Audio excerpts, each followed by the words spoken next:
Hello, I'm Jenny Sanchez. Welcome to Sullivan 180 Presents Take 5. Our guest today is Deborah Worden from Action Toward Independence. Deborah, thank you for joining me. Thank you so much for having me.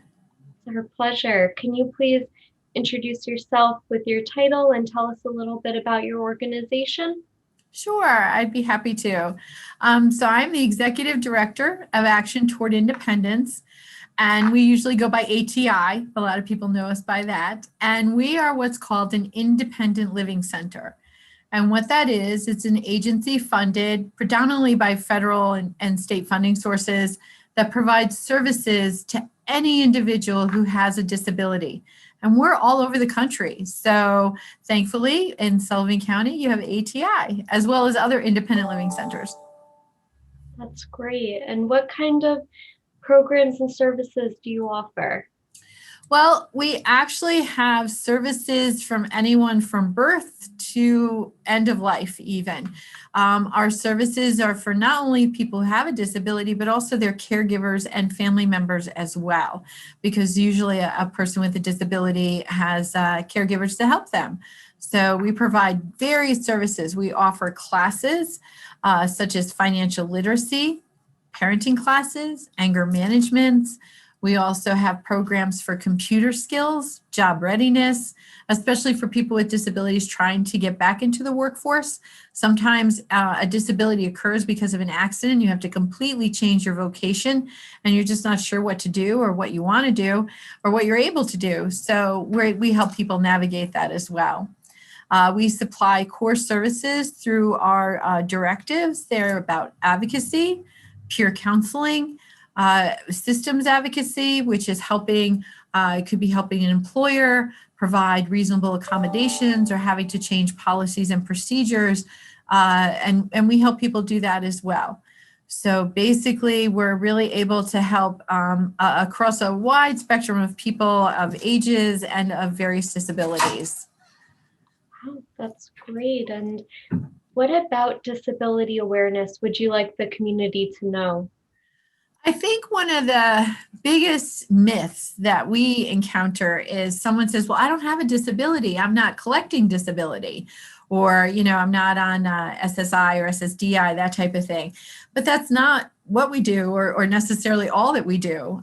We have a firm belief that anyone who has any type of disability that has an impact on your quality of life has the ability to get services from us. So if you yourself have, say, for example, a chronic condition, I say high blood pressure, or you had Lyme disease, or you're undergoing cancer treatment. Some disabilities are short term and some are long term.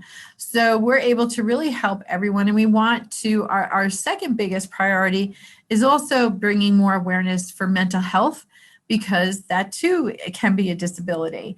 And I don't know a single person right now through all this last year of dealing with COVID-19 that hasn't had some impact on their mental health, whether it was because of social isolation or, anxiety over, the world around us right now. So we're really able, thankfully, to be able to help everyone. And we don't really look at it as a disability, but rather a different ability, because you never know what you can do. And that's what we want to do, is show people that we can still all be contributing members of society, just in a different way.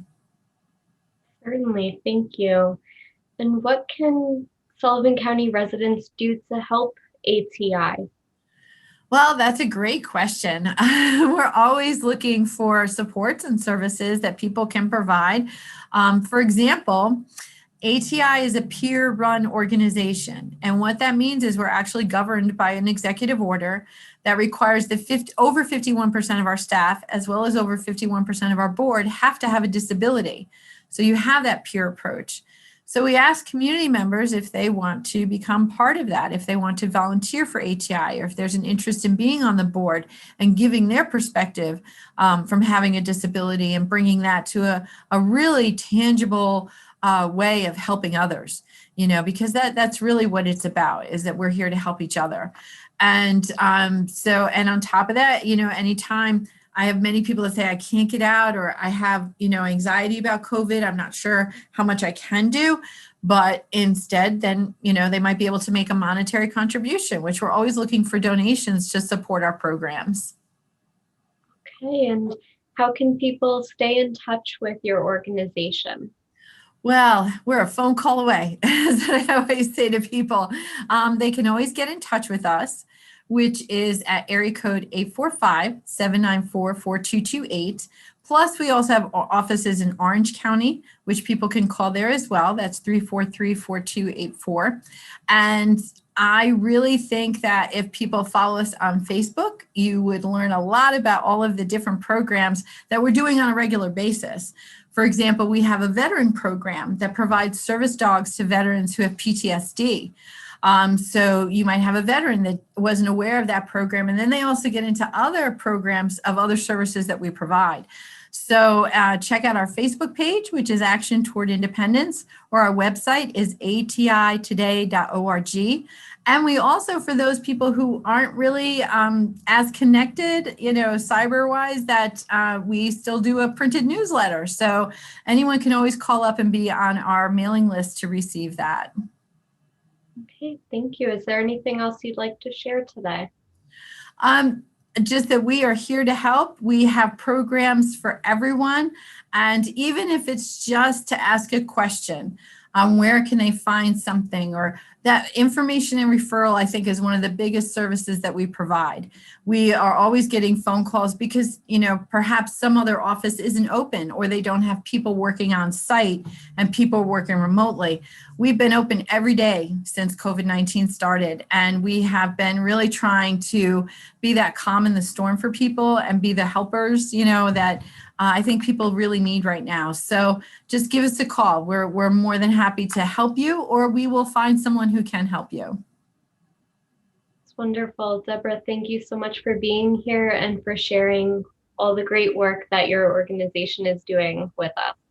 Thank you so much for having me, Jenny. It was such a pleasure.